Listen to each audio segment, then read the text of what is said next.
मैं बस एक आम इंसान था। लेकिन उस दिन मैंने फैसला किया कि मैं खुद भगवान बनूंगा। मेरे पास ताकत थी, लेकिन दुनिया उससे भी ज्यादा खतरनाक थी। और तभी मैंने तय किया, या तो छुपकर जीऊंगा या इतिहास बदल दूंगा। मुझे अचानक एक संत की 12 दिव्य शक्तिशाली ताबीज मिल गईं। लेकिन उस घटिया सिस्टम ने मुझे सिर्फ एक ही चुनने दिया। बाकी सब मुझे प्रसिद्धि कमाकर अनलॉक करनी थी। मैंने काफी देर तक सोचा और आखिरकार मैंने चुना घोड़े वाला ताबीज, यानी हीलिंग पावर। प्लान सीधा था, आधुनिक दुनिया में एक चमत्कारी डॉक्टर बन जाऊंगा। पैसा, नाम, सब कुछ मिल जाएगा। लेकिन जैसे ही मैंने थोड़ा गहराई से सोचा, मेरे दिमाग में खतरे की घंटी बज गई। आज के जमाने में अगर कोई इंसान ऐसी ताकत दिखाए तो लोग उसे भगवान नहीं, एक्सपेरिमेंट का सामान बना देते हैं, यानी सीधा मौत का बुलावा। अच्छा हुआ सिस्टम इतना भी बेकार नहीं था। उसने मुझे एक और ऑप्शन दिया, एक पोर्टल जो मुझे प्राचीन काल में भेज सकता था। और बस यही मेरे दिमाग में एक खतरनाक लेकिन शानदार आइडिया आया। अगर मैं आधुनिक दुनिया में अपनी ताकत छुपा छुपा कर जीऊं तो उसका क्या फायदा। उससे बेहतर है कि मैं पुराने समय में जाऊं, खुद को एक अमर संत बनाकर पेश करूं और लोगों की आस्था से अपनी ताकत बढ़ाऊं। सच बताऊं, ये आइडिया जितना पागल था उतना ही परफेक्ट भी। मैंने तुरंत एक सेट प्राचीन कपड़े खरीदे, कुछ जरूरी प्रॉप्स लिए, सब कुछ चेक किया और बिना समय गंवाए पोर्टल में कदम रख दिया। अगली बार जब मेरी आंखें खुली, मैं एक ऊंचे पहाड़ की चोटी पर खड़ा था। चारों तरफ घना जंगल और दूर तक फैली हुई प्रकृति। मैंने तुरंत अपना दूरबीन निकाला और आसपास नजर दौड़ाई। कुछ दूरी पर एक छोटा सा गांव दिखाई दिया। लेकिन मैं कोई बेवकूफ नहीं था जो सीधे नीचे जाकर कह दूं, हाय मैं भगवान हूं। नहीं, अगर भगवान बनना है तो एंट्री भी वैसी ही होनी चाहिए। मैंने पहले से तैयार किया हुआ ड्राई आइस स्प्रे फैलाया और देखते ही देखते पूरा पहाड़ धुंध से ढक गया। चारों तरफ ऐसा लग रहा था जैसे कोई स्वर्गीय जगह हो। उसके बाद मैंने एक हाई पावर स्पॉटलाइट ऑन किया और एक तेज सफेद रोशनी आसमान की ओर फेंकी। अब सीन पूरा तैयार था, एकदम सिनेमैटिक एंट्री। उधर पहाड़ के नीचे चिंगजन गांव में सब कुछ बदल चुका था। कुछ दिन पहले तक जो गांव शांत और खुशहाल था, अब वहां मौत का साया मंडरा रहा था। एक भयानक महामारी फैल चुकी थी। लोग एक एक करके बीमार पड़ रहे थे और कोई इलाज नहीं था। गांव का मुखिया जो माओ चिंता में डूबा हुआ था। तभी एक शिकारी शीमोंग उसके सामने घुटनों पर गिर पड़ा। उसकी आवाज कांप रही थी, गांव के मुखिया, आप ही हमारे बीच सबसे पढ़े लिखे हैं, कुछ कीजिए, मेरी बेटी न्यानन को बचा लीजिए। मैंने दूर से देखा, उसकी बेटी की हालत बहुत खराब थी। चेहरा पीला, सांस धीमी, जैसे जिंदगी बस खत्म होने ही वाली हो। झो माओ ने भारी आवाज में कहा, इस बीमारी का कोई इलाज नहीं जब तक कोई देवता खुद आकर मदद न करे। और तभी मेरी बनाई हुई वो तेज रोशनी पहाड़ से चमकी। नीचे खड़े सभी लोग चौंक गए। किसी ने कांपती आवाज में कहा, वो तो कोई दिव्य संकेत लग रहा है। जो माओ ने आसमान की तरफ देखा। उसकी आंखों में उम्मीद और डर दोनों थे। क्या सच में कोई देवता प्रकट हुआ है? बस फिर क्या था, बीमार लोग भी खुद को घसीटते हुए उठे, एक दूसरे का सहारा लेकर पहाड़ की ओर चल पड़े। चलो देवता से मदद मांगते हैं। लेकिन तभी जो माओ ने उन्हें रोका, रुको, वो पहाड़ बहुत दूर है, कम से कम 7-8 किलोमीटर। और तुम सब इस हालत में कैसे जाओगे?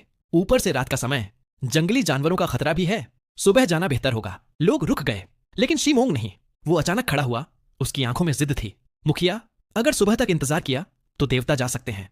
मेरी बेटी और ये सब लोग इतना इंतजार नहीं कर सकते। मैं शिकारी हूं, मुझे रास्ता पता है, मैं अभी जाऊंगा और देवता को लेकर आऊंगा। मैं दूर से ये सब देख रहा था और मेरे चेहरे पर मुस्कान आ गई। मछली खुद जाल में फंसने आ रही है। मैंने एक पत्थर पर बैठकर ध्यानमग्न मुद्रा बना ली, पूरी तरह एक संत जैसा लुक ले लिया। उधर शीमोंग मशाल लेकर पहाड़ की तरफ दौड़ रहा था। लेकिन जैसे ही वो आधे रास्ते पहुंचा, एक डरावनी गर्जना गूंजी। अगले ही पल दर्जनों भेड़िए उसे घेर चुके थे। मैं ऊपर इंतजार कर रहा था, लेकिन काफी देर तक कोई नहीं आया। मेरे मन में हल्की चिंता हुई, कहीं कुछ गड़बड़ तो नहीं हो गई। मैंने तुरंत एक ड्रोन निकाला और नीचे भेजा। स्क्रीन पर जो देखा उसे देखकर मेरा दिल बैठ गया। शीमोंग भेड़ियों से घिरा हुआ था, पीछे हटने का कोई रास्ता नहीं। उसके हाथ में तलवार थी, लेकिन चेहरे पर साफ डर और निराशा। अगर ये यहीं मर गया तो मेरा पूरा प्लान खत्म। उधर शीमोंग के हाथ से मशाल गिर चुकी थी, शरीर पर कई जख्म थे और सामने मौत खड़ी थी। उसने धीरे से कहा, न्यानन, माफ करना, मैं तुम्हारे लिए देवता नहीं ला सका। और तभी एक जोरदार धमाका हुआ, जैसे आसमान फट गया हो। भेड़ियों का सरदार उसी पल उड़ गया। बाकी भेड़िए डर के मारे पीछे हट गए। शीमोंग की आंखें फैल गईं। ये तो देवताओं की शक्ति है। अगले ही पल मैं वहां उतरा, सफेद कपड़ों में, हाथ में आधुनिक हथियार, लेकिन उसकी डिजाइन इतनी अलग थी कि उसे कोई समझ नहीं सकता था। मैंने ठंडी आवाज में कहा, नीच प्राणी, मेरी सीमा में घुसने की हिम्मत कैसे की? भेड़िए अभी भी हिचकिचा रहे थे, शायद सोच रहे थे हमला करें या भाग जाएं। मैंने बिना वक्त गंवाए फिर से ट्रिगर दबाया। एक और धमाका और एक भेड़िया वहीं ढेर। बस अब उनका हौसला टूट गया, पूरा झुंड भाग गया। शीमोंग ने जो देखा वो उसके लिए किसी चमत्कार से कम नहीं था। वो सीधे मेरे सामने गिर पड़ा। धन्यवाद देवता, आपने मेरी जान बचाई। लेकिन उसकी हालत इतनी खराब थी कि वो वहीं बेहोश होकर गिर पड़ा। मैंने हाथ उठाया और घोड़े वाले ताबीज की शक्ति सक्रिय की। मेरी आंखों में बैंगनी चमक आई और ऊर्जा उसके शरीर में उतर गई। अगले ही पल उसके सारे जख्म भर गए और बीमारी के लक्षण भी गायब। वो उठकर बार बार सिर झुकाने लगा। आपकी शक्ति असीम है, मैं आपका एहसान कैसे चुकाऊं? मैंने चेहरे पर भाव नहीं आने दिया। अंदर से मैं काफी खुश था, लेकिन बाहर से ठंडा। रात में पहाड़ पर आने की हिम्मत क्यों की? उसने तुरंत जवाब दिया, हम नीचे शिंगजियान गांव के लोग हैं। हमारे गांव में महामारी फैल गई है, कई लोग मर चुके हैं। कृपया हम पर दया करें, सबको बचा लीजिए। मैंने जानबूझकर भौहें सिकोड़ी। देवताओं और मनुष्यों के नियम अलग होते हैं, मुझे हस्तक्षेप नहीं करना चाहिए। देवता, गांव के लोग निर्दोष हैं। मैं कुछ पल तक चुपचाप उसे देखता रहा। सच कहूं तो उस वक्त मैं भी थोड़ा असमंजस में था। आखिर मुझे अपनी दिव्य छवि भी बनाए रखनी थी और प्रतिष्ठा भी कमानी थी। अगले ही पल मैंने धीमे स्वर में कहा, यह मेरी साधना से निर्मित शुद्ध चेतना अमृत गोली है। इसे पानी में घोलकर पूरे गांव के लोगों को पिला देना। इससे इस महामारी का नाश हो जाएगा। शी मेंग की आंखें तुरंत चमक उठीं। उसने दोनों हाथों से दवा को ऐसे थामा मानो उसे संसार का सबसे अनमोल खजाना मिल गया हो। वह उत्साह और कृतज्ञता से कांपती आवाज में बोला, मैं आपकी आज्ञा का अक्षरशः पालन करूंगा, जरा भी लापरवाही नहीं करूंगा। वह मुड़कर नीचे जाने ही वाला था कि अचानक मुझे एक जरूरी बात याद आ गई। मैं तो अब तक देवता बनने में इतना व्यस्त था कि इस दुनिया की जानकारी लेना ही भूल गया था। मैंने शांत लेकिन अधिकारपूर्ण स्वर में कहा, रुको। शी मेंग तुरंत ठिठक गया और आदरपूर्वक बोला, अमर महोदय, क्या कोई और आदेश है? मैंने निर्विकार भाव से पूछा। मैं कई वर्षों से एकांतवास में रहकर सांसारिक मामलों से दूर था। बताओ, इस समय कौन सा राजवंश शासन कर रहा है? वर्तमान युग का नाम क्या है? शी मेंग झिझक गया। उसने सिर झुकाते हुए कहा, अमर महोदय, मैं तो एक साधारण ग्रामीण शिकारी हूं, राज दरबार की बातें नहीं जानता। मुझे केवल इतना ज्ञात है कि इस समय झाओ परिवार इस देश पर शासन कर रहा है। झाओ परिवार, यह जानकारी सुनते ही मेरे मन में इस युग की एक धुंधली तस्वीर बनने लगी। हालांकि बाहर से मैंने कोई प्रतिक्रिया नहीं दिखाई। मैंने उदासीन स्वर में कहा, ठीक है, मैंने तो यूं ही पूछ लिया था। तभी शी मेंग को अचानक कुछ याद आया। उसने तुरंत कहा, अमर महोदय, हमारे गांव के मुखिया जो माओ अत्यंत विद्वान व्यक्ति हैं। वे निश्चित रूप से दुनिया की परिस्थितियों के बारे में अधिक जानते होंगे। मैं नीचे जाकर उनसे निवेदन करूंगा कि वे स्वयं आकर आपके दर्शन करें। इतना कहकर वह कुछ पल हिचकिचाया, फिर बोला, और अमर महोदय, मैं गांव लौटने के बाद आपके लिए एक पूजा स्थल बनाना चाहता हूं, ताकि प्रतिदिन आपकी आराधना कर सकूं और आपके इस उपकार का आरण चुका सकूं। लेकिन मुझे आपके दिव्य नाम के बारे में तो पता होना चाहिए। यह सुनते ही मेरे मन में हलचल हुई। अगर मुझे इस संसार में अपनी प्रतिष्ठा स्थापित करनी थी तो एक प्रभावशाली नाम की आवश्यकता थी। 12 दिव्य मोहरों की शक्तियां 8 महान दानवों में से एक पवित्र स्वामी से जुड़ी थीं। अगर ऐसा है तो मेरा नाम भी वैसा ही होना चाहिए। मैंने हल्के से अपनी दृष्टि उठाई और शांत स्वर में कहा, मेरा नाम पवित्र स्वामी सुची है। अब जाओ, समय व्यर्थ मत करो। शी मेंग तुरंत उठ खड़ा हुआ। उसने अत्यंत सावधानी से उस अमृत गोली को संभाला और तेजी से पर्वत से नीचे उतर गया। उसे जाते हुए देखकर मेरे होंठों पर हल्की मुस्कान उभर आई। इस बीच चिंगजियान गांव में लोग बेसब्री से प्रतीक्षा कर रहे थे। तभी दूर से किसी के तेज कदमों की आवाज सुनाई दी। अंधेरे में धीरे धीरे शी मेंग की आकृति स्पष्ट होने लगी। वह उत्साहित होकर चिल्लाया, मैं अमर महोदय से मिल आया हूं। यह वही दिव्य औषधि है जो उन्होंने हमें प्रदान की है। इसे पानी में मिलाकर पीते ही महामारी समाप्त हो जाएगी। गांव के मुखिया झो माओ तुरंत आगे आए। उन्होंने गंभीर स्वर में पूछा, क्या तुम्हें पूर्ण विश्वास है कि वह वास्तव में कोई अमर साधु थे? कहीं कोई पर्वतीय आत्मा या दुष्ट प्रेत तो नहीं था? शी मेंग ने बिना किसी झिझक के उत्तर दिया, मुखिया जी, अमर महोदय ने केवल हाथ उठाकर भेड़ियों के झुंड का विनाश कर दिया। उन्होंने मेरे घाव और महामारी दोनों को पल भर में ठीक कर दिया। इसमें जरा भी संदेह नहीं है। यह कहकर उसने अपने वस्त्र हटाए। उसके शरीर पर मौजूद सारे घाव पूरी तरह गायब हो चुके थे। झो माओ ने ध्यान से निरीक्षण किया। अब उनके मन में संदेह की कोई गुंजाइश नहीं बची थी। उन्होंने गहरी सांस लेते हुए कहा, यदि सचमुच अमर महोदय ने कृपा की है तो हमें उनके निर्देशों का पालन करना चाहिए। उन्होंने तुरंत एक बड़ा पात्र मंगवाया और उसमें पानी भरवाया। फिर सावधानी पूर्वक उस दिव्य गोली को उसमें घोल दिया। उन्होंने गांव वालों से कहा, सब लोग पंक्ति बनाकर खड़े हो जाओ। प्रत्येक व्यक्ति केवल एक कटोरा पिएगा। पानी व्यर्थ नहीं जाना चाहिए। गांव वालों ने एक एक करके वह दिव्य जल पिया। कुछ ही क्षणों में सबको अपने शरीर में गर्माहट महसूस होने लगी। उनकी सारी पीड़ा और कमजोरी धीरे धीरे गायब होने लगी। 1 घंटे से भी कम समय में पूरे गांव के लोग महामारी से पूर्णतः मुक्त हो चुके थे। अगले ही पल पूरा गांव उल्लास से गूंज उठा। यह दिव्य जल सचमुच चमत्कारी है। शी मेंग, अमर महोदय का नाम क्या है? हमें उनके उपकार का आर्ण चुकाने के लिए उनकी पूजा करनी चाहिए। शी मेंग ने गर्व से कहा, अमर महोदय स्वयं को पवित्र स्वामी सुची कहते हैं। और हाँ, उन्होंने विशेष रूप से मुखिया जी को पर्वत पर आने का आदेश दिया है। झो माओ ने गंभीरता से सिर हिलाया। यदि यह अमर महोदय की इच्छा है तो मैं स्वयं जाकर उनके दर्शन अवश्य करूंगा। रात बीत गई। बहुत जल्द अगला दिन भी आ पहुंचा। उसी समय मेरे मन में सिस्टम की यांत्रिक आवाज गूंज उठी। होस्ट सुची ने घोड़े की मुहर सफलतापूर्वक अनलॉक कर ली है।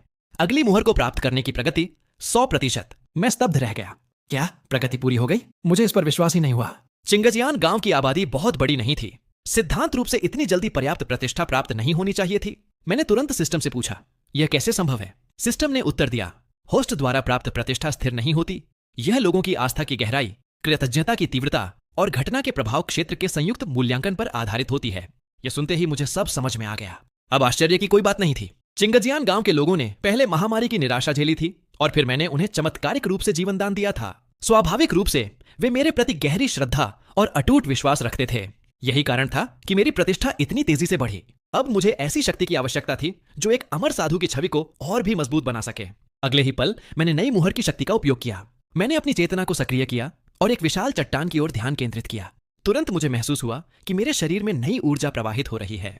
मैंने एकाग्र होकर अपनी शक्ति को नियंत्रित किया। धीरे धीरे मेरे पैर जमीन से ऊपर उठने लगे। अगले ही क्षण मैं हवा में तैर रहा था। मेरे चेहरे पर अविश्वसनीय उत्साह छा गया। तो यही उड़ने का अनुभव है। उस पल में किसी बच्चे की तरह रोमांचित हो उठा। मैं पर्वतों के बीच स्वतंत्र रूप से उड़ने लगा, चारों ओर फैले बादलों को चीरते हुए, हवा को महसूस करते हुए। काफी देर बाद थककर मैं फिर पर्वत की चोटी पर लौट आया। अब जब मुझे उड़ान का अनुभव हो चुका था तो समय आ गया था कि मैं इस नई शक्ति की अन्य क्षमताओं की भी परीक्षा करूं। मैंने दूर स्थित एक अन्य पर्वत पर मौजूद एक विशाल शिला पर ध्यान केंद्रित किया। वह स्थान कम से कम 10 किलोमीटर दूर था। मैंने मन ही मन सोचा, देखते हैं क्या मैं इतनी दूरी से भी उसे नियंत्रित कर सकता हूं। मैंने अपनी मानसिक शक्ति को पूरी तरह उस चट्टान पर केंद्रित किया। कुछ ही क्षणों बाद वह विशाल शिला हवा में उठ गई। मैं अनायास मुस्कुरा उठा। लगता है इस शक्ति की नियंत्रण सीमा मेरी कल्पना से कहीं अधिक विशाल है। इसके बाद मैंने गति की परीक्षा करने का निर्णय लिया। मैंने अपनी इच्छा से उस शिला को अपनी ओर खींचना शुरू किया, लेकिन वह इतनी धीमी गति से बढ़ रही थी कि मुझे हंसी आ गई। उसकी रफ्तार किसी धीरे धीरे चलती बैटरी रिक्शा जैसी थी। मैं तुरंत समझ गया, इस शक्ति की सबसे बड़ी विशेषता इसका नियंत्रण क्षेत्र था, लेकिन इसकी गति स्पष्ट रूप से इसकी कमजोरी थी। फिर भी ऐसे प्राचीन युग में जहां किसी के पास अलौकिक शक्तियां नहीं थीं, यह क्षमता किसी आयामी आक्रमण से कम नहीं थी। और तभी पर्वत के नीचे से कदमों की आहट सुनाई दी। मैंने नीचे देखा। शीमेंग एक सफेद बालों वाले वृद्ध व्यक्ति को लेकर मेरी ओर आ रहा था। मुझे तुरंत समझ आ गया, यह अवश्य ही गांव का मुखिया झो माओ होगा। मैंने बिना देर किए हवा में उठकर उनका इंतजार करना शुरू कर दिया। जैसे ही शीमेंग और झो माओ पर्वत की चोटी पर पहुंचे, वे दोनों स्तब्ध रह गए। यह सचमुच एक अमर साधु हैं। शीमेंग तुरंत घुटनों के बल बैठ गया। पवित्र स्वामी महोदय, मैं शीमेंग गांव के मुखिया झो माओ के साथ आपके चरणों में प्रणाम करता हूं। मैंने शांत स्वर में कहा, औपचारिकताओं की आवश्यकता नहीं है। फिर मैंने झो माओ की ओर देखते हुए पूछा, वर्तमान युग का नाम क्या है और यह क्षेत्र किस राज्य के अधीन है? झो माओ ने आदर पूर्वक उत्तर दिया, हे पूजनीय, वर्तमान में महान सोंग साम्राज्य का तियान शेंग का 3रा वर्ष चल रहा है। यह क्षेत्र जियांगनान के पिंगजियांग प्रांत के अधीन है। महान सोंग साम्राज्य, तियानशेंग का 3रा वर्ष। इसका अर्थ था कि यह सोंग सम्राट रेंजोंग के शासनकाल का समय था। देश स्थिरता और समृद्धि के दौर में था। मैंने गंभीर स्वर में कहा, जब मैं पिछली बार संसार में आया था तब महान हान राजवंश का युग था। महान सोंग को महान हान की जगह लिए कितना समय बीत चुका है? झो माओ का चेहरा आश्चर्य से भर गया। उन्होंने तुरंत झुककर उत्तर दिया, महान हान को समाप्त हुए 1000 से अधिक वर्ष बीत चुके हैं। समय ने बहुत कुछ बदल दिया है। मैंने भीतर ही भीतर गहरी सांस ली। तो मेरी एक नींद में हजारों वर्ष बीत गए? झो माओ ने सावधानी पूर्वक पूछा। अमर महोदय, इस बार आपके संसार में आगमन का कोई विशेष उद्देश्य है? मैंने शांत स्वर में उत्तर दिया, मैं केवल समय की धारा के साथ चल रहा हूं। उचित समय पर संसार की सहायता करना ही पर्याप्त है। मेरी बात खत्म होते ही शीमेंग अचानक आगे बढ़ा और सम्मानपूर्वक बोला, पवित्र स्वामी महोदय, यदि आपके पास कोई विशेष कार्य नहीं है तो कृपया हमारे चिंगजियान गांव में पधारें। आपने कल हमारे गांव वालों की जान बचाई है। पूरा गांव आपका आर्णी है। कृपया हमें आपकी सेवा करने का अवसर प्रदान करें।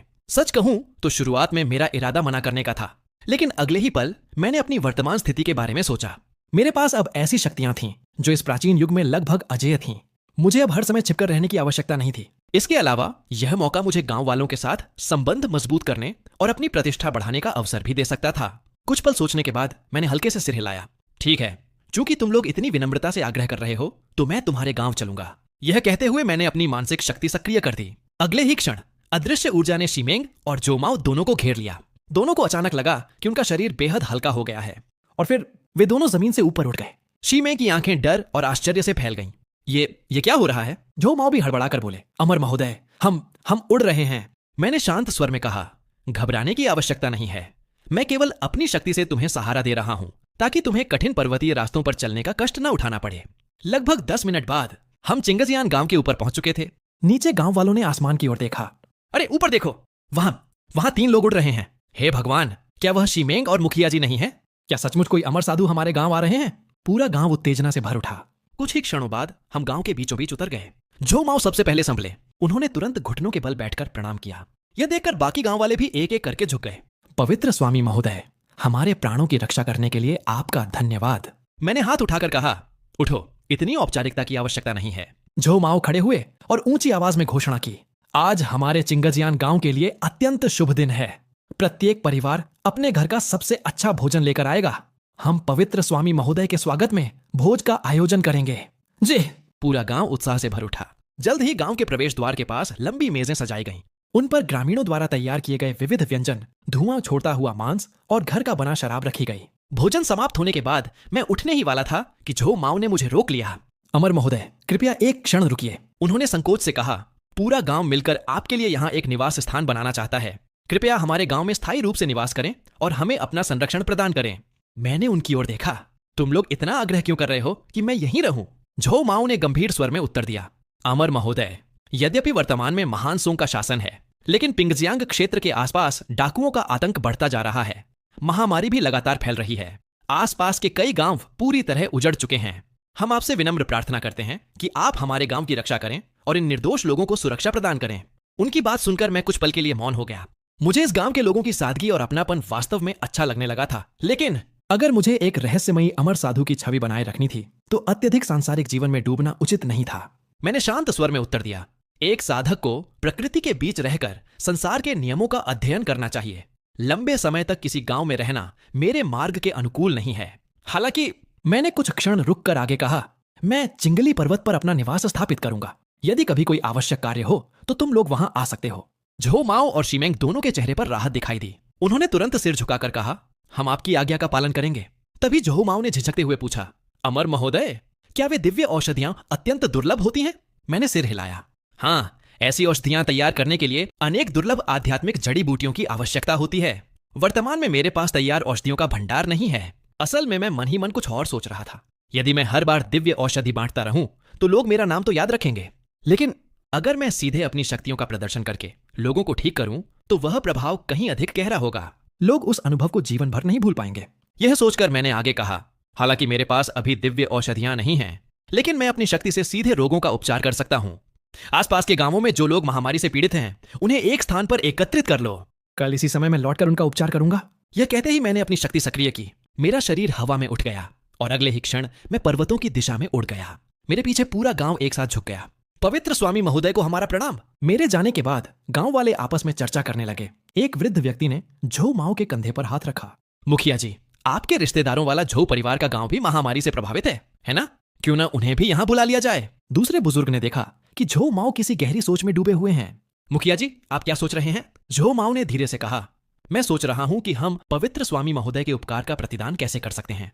उन्होंने हमारी जान बचाई, लेकिन हमारे पास उन्हें देने योग्य कुछ भी नहीं है। एक अन्य ग्रामीण ने आह भरते हुए कहा, अमर महोदय तो सांसारिक वस्तुओं में रुचि नहीं रखते। हमारे साधारण उपहार शायद उनके लिए कोई महत्व नहीं रखते होंगे। झो माओ कुछ देर तक विचार करते रहे। अचानक उनकी आंखों में चमक आ गई। मुझे एक उपाय सूझा है। दुनिया के लोग यश और सम्मान को महत्व देते हैं। मंदिरों में स्थापित देवताओं को भी लोगों की श्रद्धा और धूप अगरबत्ती अर्पित की जाती है। भले ही पवित्र स्वामी स्वयं इन चीजों को महत्व न दें, लेकिन यदि हम उनके नाम और उनके महान कार्यों का प्रचार करें तो निश्चित रूप से उन्हें प्रसन्नता होगी। बाकी बुजुर्गों ने तुरंत सहमति में सिर हिलाया। मुखिया जी, ये बहुत अच्छा विचार है। इसके बाद झो माओ ने पवित्र स्वामी के कई चित्र बनवाए। उन्होंने गांव वालों को आसपास के गांवों में जाकर बीमार लोगों को लाने और साथ ही पवित्र स्वामी की महिमा का प्रचार करने का निर्देश दिया। अगली सुबह चिंगाजियान गांव के कई मजबूत युवक विभिन्न दिशाओं में निकल पड़े। शिमेंग अपनी बेटी न्यानन को साथ लेकर अपनी पत्नी के मायके वाले गांव की ओर चल पड़ा। लेकिन जैसे ही वे गांव में पहुंचे, दोनों स्तब्ध रह गए। पूरा गांव बुरी तरह बर्बाद हो चुका था। कई घर जलकर राख हो चुके थे। न्यानन घबराकर बोली, पिताजी, नाना नानी को कुछ नहीं हुआ होगा, है ना? तभी फटेहाल कपड़े पहने एक ग्रामीण घबराया हुआ वहां से भागता हुआ दिखाई दिया। शिमेंग ने तुरंत उसे रोक लिया। सो भाई, यहाँ क्या हुआ? ली बुजुर्ग और उनका परिवार कहाँ हैं? वे गांव के पूर्वी हिस्से में रहते थे। वह व्यक्ति शिमेंग को पहचान गया। तुम ली बुजुर्ग के दामाद हो, है ना? उसने कड़वाहट से कहा। महामारी बहुत तेजी से फैली। गांव के मुखिया ने घोषणा कर दी कि संक्रमित लोग अशुभ हैं। उन सभी को गांव के बाहर स्थित पुराने मंदिर में भेज दिया गया है ताकि वे अपनी किस्मत के भरोसे जीवित रहें। और इन घरों को इसलिए जला दिया गया ताकि महामारी आगे न फैले। शिमेंग का चेहरा तुरंत बदल गया। बिना कुछ कहे उसने न्यानन का हाथ पकड़ा और पुराने मंदिर की ओर दौड़ पड़ा। दरवाजा खोलते ही सड़ी हुई नमी और औषधियों की तीखी गंध ने उनका स्वागत किया। अंदर जमीन पर दर्जनों बीमार लोग पड़े हुए थे। उनके चेहरे पीले पड़ चुके थे। वे इतने कमजोर थे कि हाथ उठाने की शक्ति भी नहीं बची थी। शिमेंग की नजर तेजी से चारों ओर घूमी। जल्द ही उसने कोने में सिकुड़े हुए अपने ससुर ली बुजुर्ग और सास को पहचान लिया। वह घबराकर उनकी ओर दौड़ा। पिताजी, माताजी। ली बुजुर्ग ने बड़ी मुश्किल से सिर उठाया। शिमेंग, तुम यहाँ क्यों आए? जल्दी चले जाओ, हमें महामारी है, हम तुम्हें भी संक्रमित कर देंगे। लेकिन जैसे ही उनकी नजर न्यानन पर पड़ी, वे घबरा गए। तुम अपने साथ न्यानन को भी ले आए? क्या तुम पागल हो गए हो? उसे तुरंत यहाँ से ले जाओ। शिमेंग ने उनके कंधे पर हाथ रखा। उसकी आवाज पहले से कहीं अधिक दृढ़ थी। पिताजी, चिंता मत कीजिए, न्यानन को कुछ नहीं होगा। हमारे चिंगजियान गांव पर पवित्र स्वामी का आशीर्वाद है, महामारी हमारा कुछ नहीं बिगाड़ सकती। पास में लेटे कुछ मरीज यह सुनकर हंस पड़े। अमर साधु? शिमेंग, क्या तुम्हारा दिमाग खराब हो गया है? इतने लोग महामारी से मर चुके हैं, कोई अमर साधु इस सबको कैसे रोक सकता है? उनकी बातें अभी समाप्त भी नहीं हुई थीं कि बाहर से कई लोगों के कदमों की आवाज सुनाई दी। गांव का मुखिया ली वेनान कई ग्रामीणों के साथ वहां पहुंच चुका था। ली वेनान ने भीतर कदम रखते ही तीखी नजरों से शिमेंग को देखा और कठोर स्वर में पूछा, शिमेंग, तुम हमारे लिए गांव में क्या करने आए हो? कहीं अपने चिंगजियान गांव की बदकिस्मती और महामारी यहां फैलाने तो नहीं आए? उसकी बातें सुनकर मेरे भीतर भी गुस्सा उठ जाता, लेकिन उस वक्त शिमेंग ने खुद को संयमित रखा।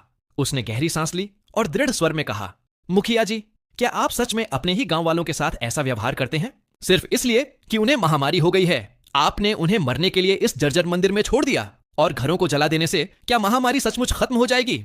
ली वेनान का चेहरा कठोर बना रहा, लेकिन शिमेंग ने उसे जवाब देने का मौका ही नहीं दिया। उसने ऊंची आवाज में कहा, मैं तुम्हें सच बताता हूं, हमारे चिंगजियान गांव में एक दिव्य अमर साधु प्रकट हुए हैं। उन्होंने हमारी महामारी पूरी तरह समाप्त कर दी है। आज मैं यहाँ अपने सास ससुर और इन सभी बीमार लोगों को अपने साथ ले जाने आया हूँ। पवित्र स्वामी स्वयं उनका उपचार करेंगे। यह सुनते ही वहां मौजूद सभी लोग स्तब्ध रह गए। ली वेनान की भौहें सिकुड़ गईं। अचानक उसके मन में 2 रात पहले की घटना कौंध गई।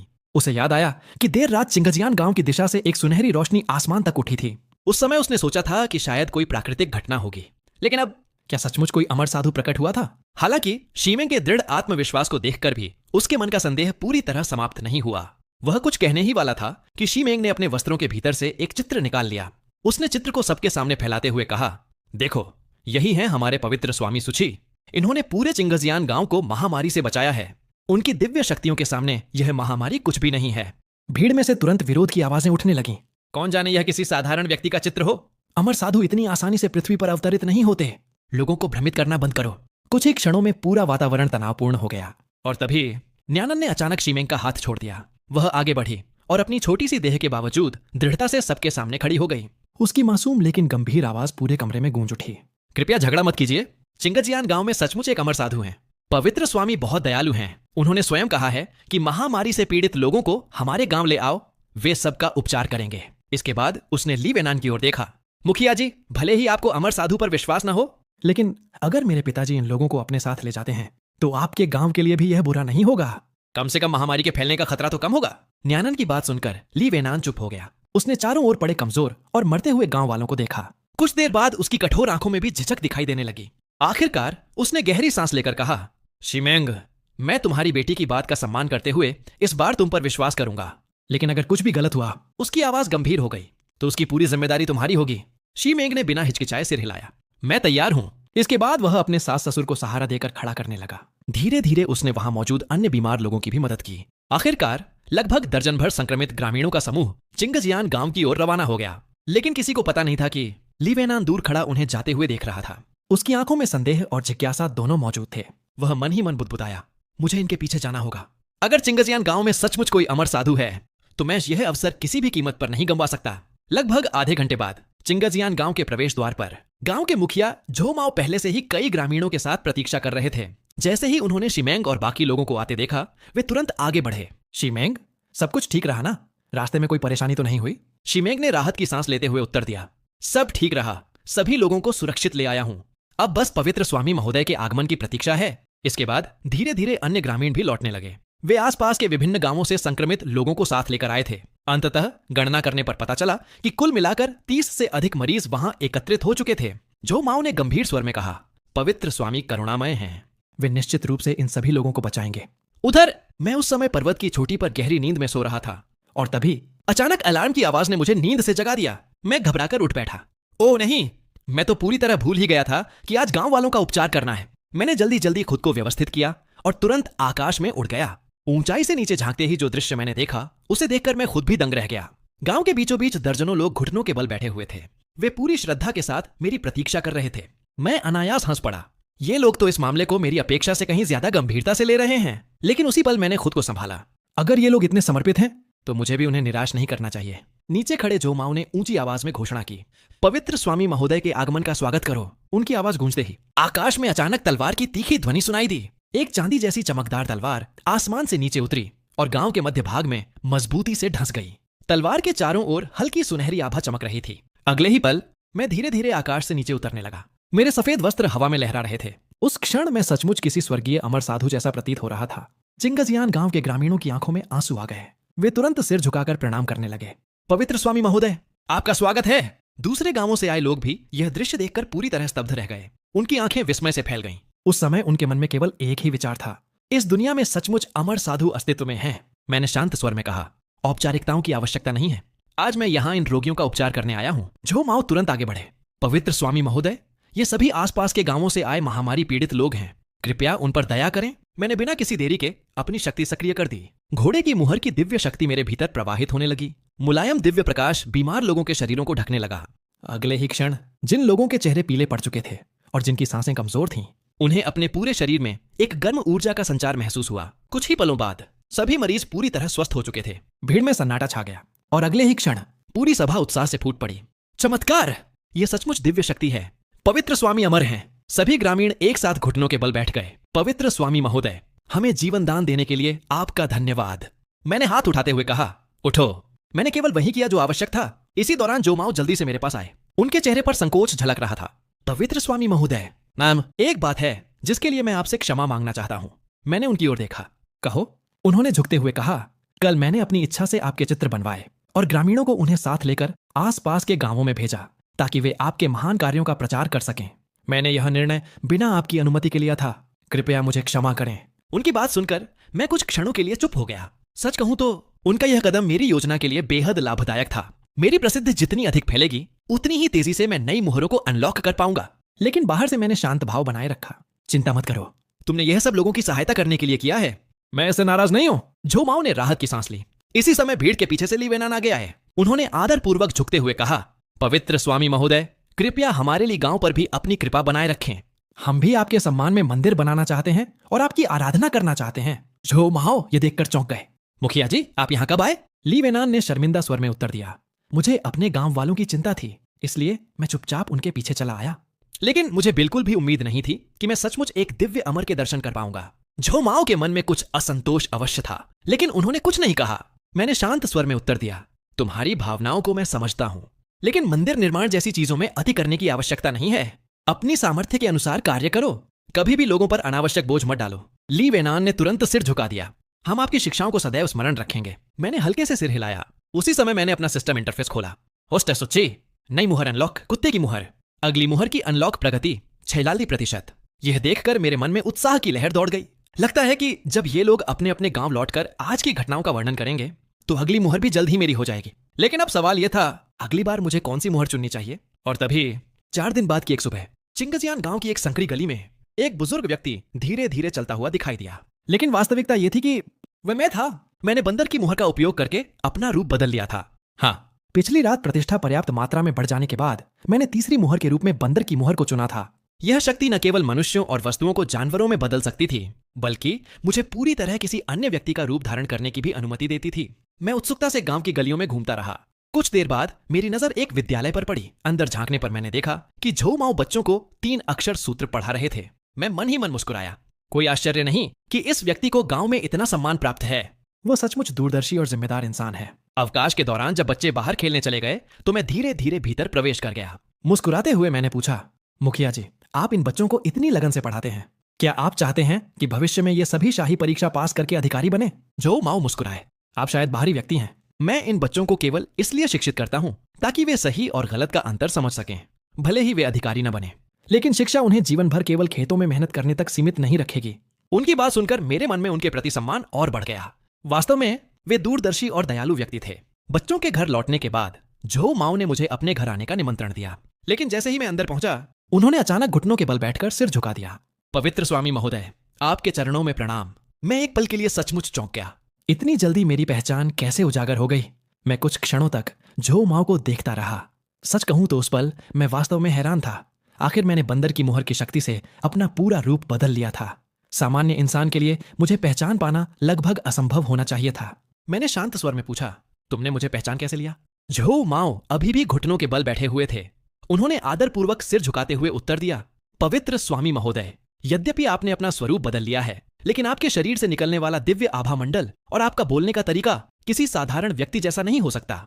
उन्होंने थोड़ा रुक कर आगे कहा, इसके अलावा आपके प्रकट होने के बाद अभी केवल 3 ही दिन बीते हैं। पिंगजियांग क्षेत्र में महामारी अभी भी पूरी तरह समाप्त नहीं हुई है। ऐसे समय में बाहरी लोग बिना किसी विशेष कारण के चिंगजियान गांव नहीं आते। और फिर आपने सीधे हमारे विद्यालय का रुख किया। मैंने सुना है कि अमर साधुओं के पास हजारों रूप धारण करने की क्षमता होती है, इसलिए मैंने साहस करके अनुमान लगाया कि आप ही पवित्र स्वामी महोदय हैं। उनकी बात सुनकर मैं हल्का सा मुस्कुराया। चूंकि मेरी पहचान उजागर हो चुकी थी, इसलिए छिपाने का कोई अर्थ नहीं था। मैंने अपनी शक्ति वापस ले ली। अगले ही पल मेरे ऊपर से बंदर की मुहर का प्रभाव समाप्त हो गया और मैं अपने वास्तविक स्वरूप में लौट आया। जब तुमने पहचान ही लिया है तो मैं भी अब कुछ नहीं छिपाऊंगा। इस बार मैं केवल मनुष्यों के जीवन को करीब से समझने के लिए नीचे आया था। इतना कहते कहते अचानक मेरे मन में एक विचार आया। मैंने हाथ उठाया और पास में बैठी एक आवारा बिल्ली की ओर इशारा किया। बंदर की मुहर की शक्ति सक्रिय हुई। अगले ही क्षण वह साधारण बिल्ली एक रक्तवर्णी अत्यंत प्रभावशाली दिव्य जीव में बदल गई। मैंने सोचा कि भविष्य में अपनी दैनिक आवश्यकताओं के लिए कुछ व्यवस्था करना भी आवश्यक होगा। आखिर सोना चांदी तो मनुष्यों की मुद्रा थी। अगर लोग सीधे मुझे धन अर्पित करते तो वह मेरी दिव्य छवि के अनुरूप नहीं लगता। झोऊ माओ उस दिव्य जीव को देखकर स्तब्ध रह गए। वे तुरंत फिर से झुक गए। पवित्र स्वामी महोदय की दिव्य शक्तियां असीमित हैं। आज एक बार फिर मेरी आंखें खुल गईं। कुछ देर सोचने के बाद उन्होंने धीरे से कहा, पवित्र स्वामी महोदय, मेरे पास एक सुझाव है, शायद यह आपकी सहायता कर सके। मैंने उत्सुकता से पूछा, बताओ। झोऊ माओ ने गंभीर स्वर में कहा, चिंगलोंग पर्वत के नीचे एक डाकुओं का गिरोह रहता है। उनके सरदार का नाम काला भालू है। वे वर्षों से गोशुंग किले में डेरा डाले हुए हैं और आसपास के गांवों को लूटते आए हैं। उन्होंने बहुत सा सोना और चांदी इकट्ठा कर रखा है। ये डाकू अत्यंत क्रूर हैं। उन्होंने न जाने कितने निर्दोष लोगों की हत्या की है। मैं ध्यान से उनकी बातें सुनता रहा। झोऊ माओ ने कड़वाहट से आगे कहा, सरकारी अधिकारी भी उनके विरुद्ध कोई ठोस कार्रवाई नहीं करते। मैंने सुना है कि स्थानीय मजिस्ट्रेट का उन डाकुओं से गुप्त संबंध है। लूटा हुआ धन दोनों के बीच बांट लिया जाता है। सरकार द्वारा डाकुओं के खिलाफ की जाने वाली कार्रवाई केवल दिखावा भर है। मेरी आंखों में ठंडापन उतर आया। ऐसा भी होता है? झोऊ माओ ने सिर झुकाया। यदि पवित्र स्वामी महोदय चाहें तो मैं आपको उनका ठिकाना दिखा सकता हूं। मैंने बिना किसी झिझक के उत्तर दिया, तो चलो। कुछ समय बाद हम दोनों गोशियों किले के समीप स्थित लुआनशी गांव पहुंच गए। गांव का वातावरण बेहद उदास था। अधिकांश घरों के दरवाजे और खिड़कियां बंद थीं। कभी कभार कोई ग्रामीण झांकता, लेकिन हमें देखते ही भयभीत होकर वापस छिप जाता। झोऊ माओ ने गहरी सांस ली। यह गांव डाकुओं की क्रूरता से सबसे अधिक प्रभावित हुआ है। यहाँ के लोग इतने भयभीत हो चुके हैं कि हल्की सी आहट सुनते ही घरों में छिप जाते हैं। मैंने चारों ओर नजर दौड़ाई। अगर स्थिति इतनी खराब है तो ये लोग कहीं और जाकर क्यों नहीं बस जाते? झोऊ माओ के चेहरे पर कड़वी मुस्कान उभरी। पवित्र स्वामी महोदय, यह दुनिया उतनी सरल नहीं है। हर जगह भारी कर, जबरन वसूली और कठिनाइयां हैं। इन लोगों के पास भाग कर जाने के लिए भी कोई सुरक्षित स्थान नहीं है। उनकी बात सुनकर मेरे भीतर एक अजीब सी बेचैनी उठी। मैंने सोचा था कि महान सोंग का यह काल अपेक्षाकृत शांतिपूर्ण होगा, लेकिन अब मुझे समझ आ रहा था कि साधारण लोगों का जीवन अब भी कष्टों से भरा हुआ था। भ्रष्ट अधिकारी, अत्याचारी डाकू और असहाय ग्रामीण। मेरे भीतर धीरे धीरे क्रोध उभरने लगा। यदि मेरे पास शक्ति है तो क्या मुझे यह सब अनदेखा कर देना चाहिए? और तभी मेरे विचारों को एक धीमी सिसकियों की आवाज ने तोड़ दिया। मैंने आवाज की दिशा में देखा। एक गठीला आदमी दीवार के कोने में बैठा था। उसका सिर झुका हुआ था। दोनों हाथों से उसने अपना चेहरा ढक रखा था। उसके चौड़े कंधे लगातार कांप रहे थे। वह रो रहा था। मैं धीरे धीरे उसके पास पहुंचा। सच कहूं तो उस पल मुझे महसूस हुआ कि शायद इस गांव की कहानी मेरी कल्पना से भी अधिक दर्दनाक होने वाली थी। मैं उसके सामने रुक गया और शांत स्वर में पूछा, भाई, तुम इतने दुखी क्यों हो? उस आदमी ने धीरे धीरे अपना सिर उठाया। उसकी आंखें पूरी तरह लाल हो चुकी थीं। जैसे ही उसने मुझे देखा, उसके चेहरे पर आशा की एक किरण उभरी। वह जल्दी से उठकर मेरे सामने घुटनों के बल बैठ गया। क्या आप सरकार द्वारा भेजे गए अधिकारी हैं? उसकी आवाज कांप रही थी। कृपया हमारी सहायता कीजिए। कृपया मेरी पत्नी और बच्चों का बदला लेने में मेरी मदद कीजिए। उसकी आंखों में दर्द, क्रोध और असहायता एक साथ दिखाई दे रहे थे। मैंने शांत लेकिन दृढ़ स्वर में उत्तर दिया, मैं कोई सरकारी अधिकारी नहीं हूं।